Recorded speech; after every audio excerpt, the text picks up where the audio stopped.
Thank you, Madam Chair. I was particularly interested in Ms. Vandernap's comments, and I wanted to pick up on that. But if you don't mind, I'd like to give you a bit of a picture of what's happening in my neck of the woods in the Niagara area. As you may know, Niagara College is one of Canada's most well-recognized colleges. But one of the things I've been hearing over the last couple of months with the changes of the program is that somebody coming into Canada as an international student in the past, if they were on a 3-year program, for example, they would generally have the ability to get a work permit for a post-grad placement in Canada. Now we're seeing, for example, that, and Ms. Vandernap, I want you to correct me if I am incorrect here. The changes the government put in place, for example, if you go to a university now and get a general arts degree, perhaps in philosophy or anthropology, you've got a better chance of getting a work permit coming out of a university than you do out of a trade school. I'll give an example. In Niagara College, we have world-class culinary program, distillery program, brewery program, and a hotel and hospitality program that services a good portion of the Niagara region. And you made mention that the acceptance of students must also be based on labor market analysis or regional analysis. But the changes that have taken place, I think, if you would comment, disproportionately impacted those that are going into trades where Canada really needs these workers, but we're now not giving them an opportunity to work here. Would you agree with that? C'est exactement ce qu'on a présenté. That's exactly what we said. It's true that the programs in the arts are eligible for a PGWP when everything from trade schools are disadvantaged, and it's harder to receive a work permit following that.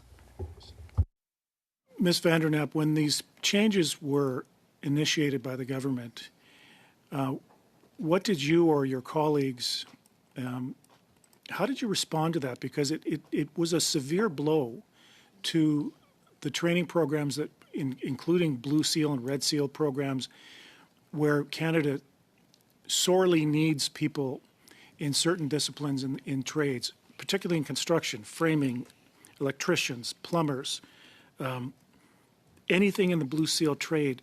To me, seems like there is unless changes are made, we're going to lose opportunities and students that we might otherwise bring to Canada for these programs and trainings. We may not attract them at all. Would you agree with that? Oui, puis nous. Yes. When we look at the data of our surveys, we see that the attractiveness of vocational programs saw a significant drop. That's what we're seeing.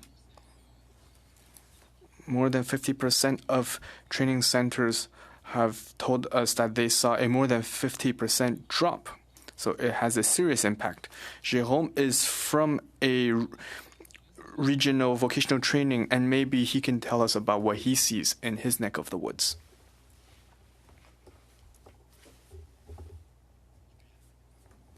Can I go?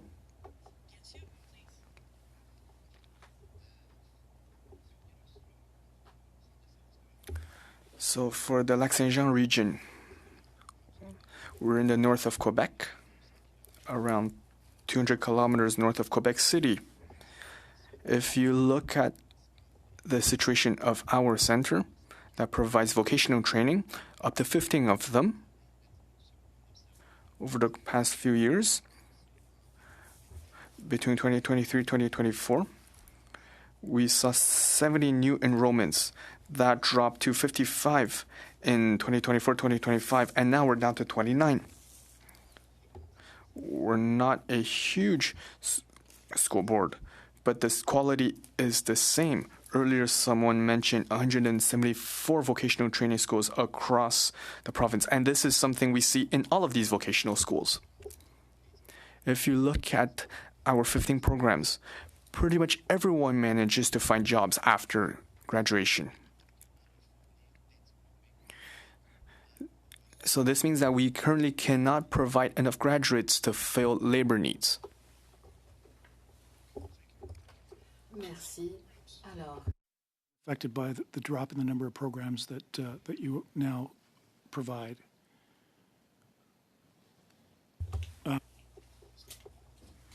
Madame Vandernaam.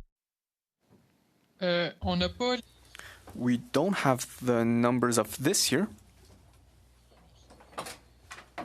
because we weren't able to get the data for the entire province. That data will be available later.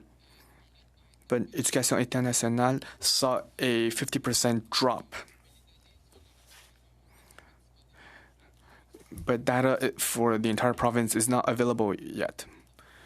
Jérôme gave an example for his vocation training, where they saw a drop higher than 50%.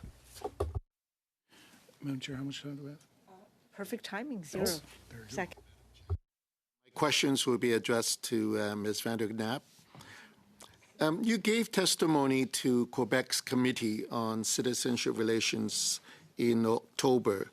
You were advocating for the full recognition of vocational training as a core driver of economic, regional, and linguistic development. Can you walk me through your recommendation on how to tie international students' admissions to the needs of both regions and specific skill trades? Odile, tu veux-tu répondre? Ou je peux y aller aussi? OK. Oui, ben, en fait, ce qu'on a... What we recommended Quebec's citizen relationship was similar to what we're recommending today. We want vocational training to be seen as an education field just as important as university education. Quebec and Canada needs engineers and doctors, yes. But how can a hospital work without nurses and orderlies? How can a factory run? How can you build icebreakers without machinists and mechanics and welders? It's an essential level of training. And vocational training is there to meet the needs of the labor market.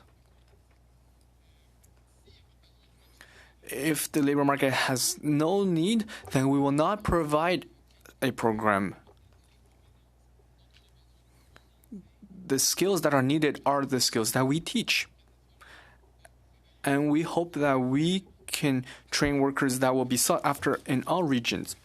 As there are 174 vocational institutions in Quebec, programs are distributed according to a program based on needs of the region.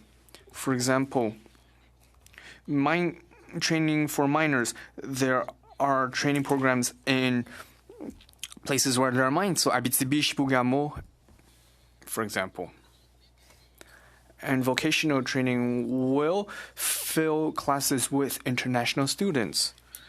There are 130,000 students, but we need more than 130,000 people. According to there are around 6,000 to 7,000 of them who are international students. And without international students, it's very hard to reach our targets. So despite the Quebec government's efforts to attract local Quebecers to partake in these programs, it's not enough. So we went to look abroad to fill these classes. And as my colleague Jérôme said, placement rates, and that is the case in Lac-Saint-Jean as well as in other regions, placement rates are very high. Here are some of the needs of the labor market. So construction jobs, that's vocational training. They need 16,000 new people every year until 2030. The shipbuilding industry, along the St. Lawrence River, 2,000 jobs for the construction of an icebreaker. So mechanics and welders, for example. For Hydro-Quebec and their major projects, they need 35,000 workers by 2035. Once again, vocational training. Orderlies, which Jérôme brought up. There is a shortage of 6,000 orderlies in Quebec. And I can go on and on. There's aerospace. they have 40,000 jobs that need to be filled in the next 10 years. Vocational training is critical. And we are here to ensure that people recognize that vocational training is strategic.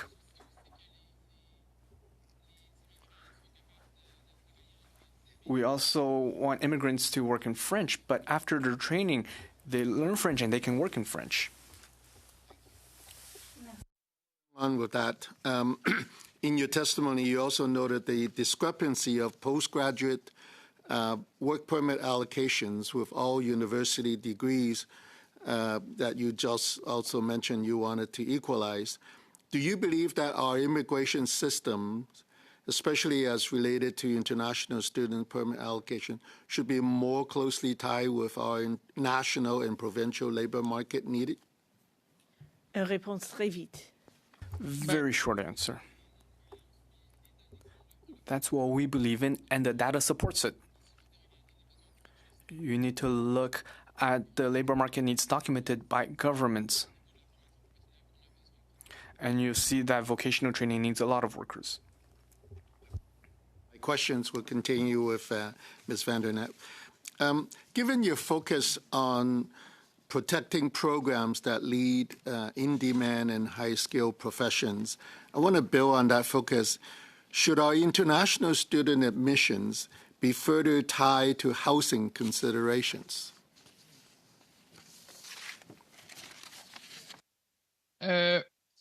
Probablement, en effet. Probably. We often hear that international students put pressure on housing availability. We know that there are housing shortages across many regions, yet we also need workers to build those houses. And construction workers are people who have received vocational training. There are barriers to bringing them in. For example, not all training provide 900 hours of training, and they do not all lead to PGWPs. They can help solve the problem. And once again, our numbers are small. 10,000 foreign students in Quebec was a record year for us. Or else it's usually between 6,000 to 7,000 people. Most of them were in 138 institutions outside of Quebec. And Mr. Garrett said that they can support the 70 or so students who are there and find housing for them. So we are small compared to other larger institutions that take in thousands of students. But we are in another space. So yes, you need to take into consideration settlement capacity. But you cannot just look at the forest, you need to look at the trees. Regions within Quebec where you think international students would struggle to find affordable housing at current rent prices? I hear what you said about the demand that they would be addressing, but let's focus on their own housing problem at this point. So again, my question is do the international students would struggle in any particular part of Quebec where there are high costs of living? Je vais laisser ma collègue Odile compléter. I will ask my colleague Odile answer that because she is in closer contact with a lot of institutions. But if I understand correctly, when there is no availability for students, then vocational training institutions do not accept students because they do not want to send students home because the students cannot find housing. Are you constantly monitoring the housing situation for students before you do admissions? Vas-y, Odile.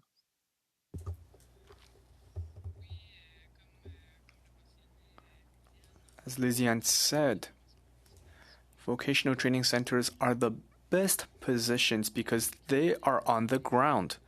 They will see whether there is sufficient settlement capacity to recruit internationally. they recruit in small numbers so they can provide services to welcome them, to find housing, etc. So it's the schools that do that monitoring work. And tying back to an earlier response you had, where you indicated you're not getting enough international students to fill the classrooms. And then on the other hand, you're saying you're only allocating small amounts just in case there are housing issues. Can you elaborate on all of these answers to give us a better perspective of how this program is being managed? 1 minute. Ben, peut-être je peux laisser Jérôme maybe can explain how it works in Alma. So the targets, the number of students, and the impact on the community. So I cannot speak on behalf of all of Quebec, but in Saguenay-Lac-Saint-Jean, we created a mechanism to welcome and promote the inclusion of international students. So first, we established our own targets. So around 20% of our programs, of our students are international. So we created that cap to then create a support system. For example, support navigating the immigration system and welcoming them at the airport, amongst others. 20% was the upper limit that we established 2 years ago. But last year, we were only at 14%. And this year, it will be below 10%. So we are really below our theoretical capacity limit that we created. Thank you, Madam Chair. I would also like to thank our witnesses. I'm very happy to welcome someone from Alma, my hometown. That being said, we talked about the drastic drops across vocational schools in Quebec. Ms. Vandernapt, can you talk to us about how that affects the long-term sustainability of programs? Yes. As I've said, we have 20 institutions that had to delay 77 classes.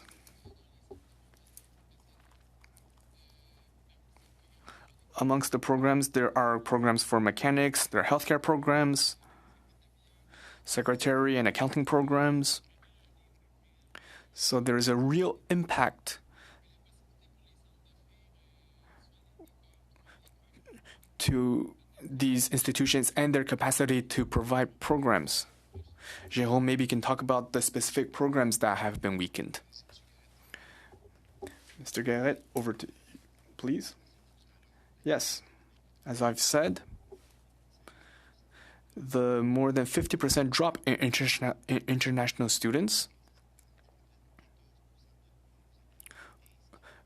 barely represented 14% of all our enrolled students. So we're not talking about complete classes of international students, but they are still crucial for us. It reduces the amount of people that we can train to work in regional businesses. It also limits our ability to provide certain programs. I wouldn't say that these programs are compromised now, but they might be. For example, in one program, a quarter of them are international students. This does not only provide workers, but if they weren't there, maybe financially we cannot start a class. Machining. So there are different programs such as machining that are in a more precarious situation than others. Often it's the 9th or the 10th international student that allows us to start a class. Or else, according to rules, we might have to start classes at a loss. When we talk about international students, and this is why I think it's super interesting that you're here, we often talk about university students.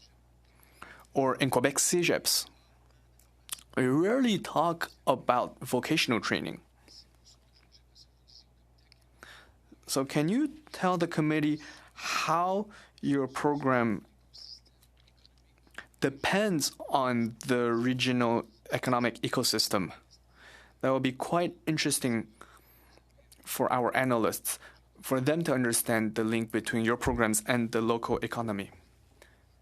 I can give you statistics and examples. If you look at recent studies, around 80% of vacant positions are for jobs that require vocational training. I talked about the high placement rate, close to 100% for almost all our programs. So it is hard for us to actually meet the needs of businesses. If you look at concrete programs, for example, for orderlies, which is one of the programs that we offer. Last time we met with the regional healthcare network, they told us that if they can just provide us all our graduates tomorrow, they will still need that and another class. So this is a professional diploma that requires 700 hours, so below the 900-hour limit, and that means that they are not eligible for PGWPs. So people who are in that field need to go through a lot of bureaucracy to obtain a closed work permit. So the 900-hour restriction has an impact on labor availability for local businesses. Let's go to another sector, for example, welding. There's a regional business called Proco, a very, very important community player. They're worth around $170 million. And once again, they do not have enough people. Restrictions of the past few years on the PGWP. In the case of welding, it's much more about work permits that are open.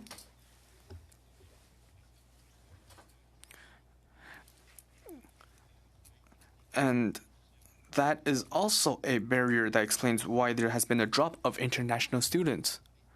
And that prevents us from providing qualified welders to local businesses. Very quickly.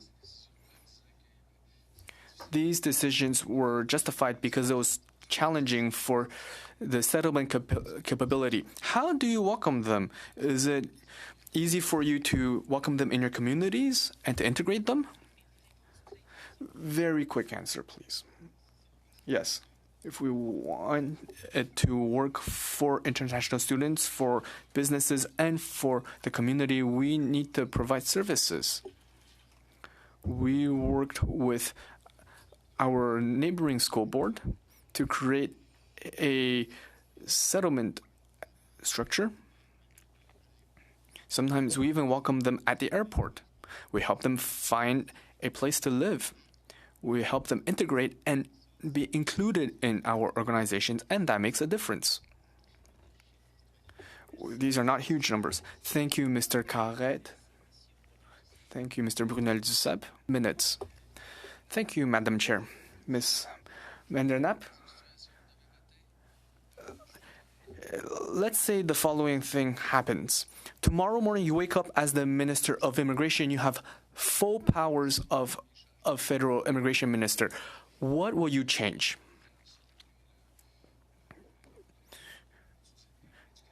To ensure that Éducation Internationale will do better tomorrow.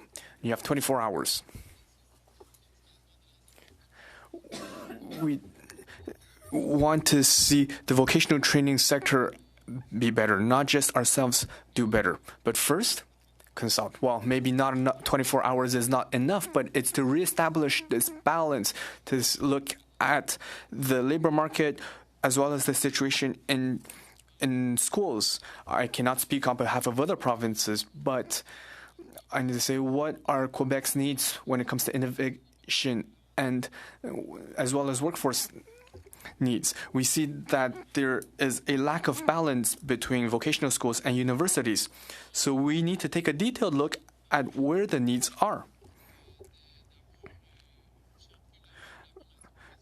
And we also need to get rid of the 900-hour criteria. For us, that's a very arbitrary criteria because orderly training is below 900 hours, and yet a lot of people look for orderlies. The same goes for other vocational training. So reviewing those criteria to ensure that they are less arbitrary and more based on labor market needs.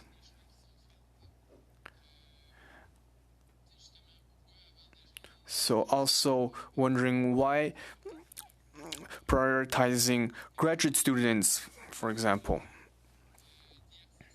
I also hope that IRCC officers understands vocational training.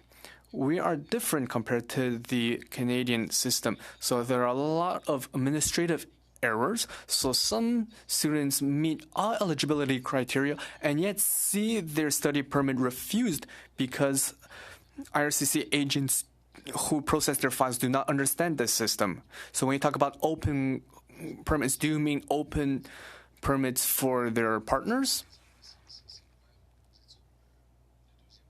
Because currently, people in graduate studies are eligible for that.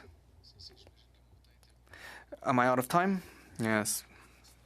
Thank you for all that information.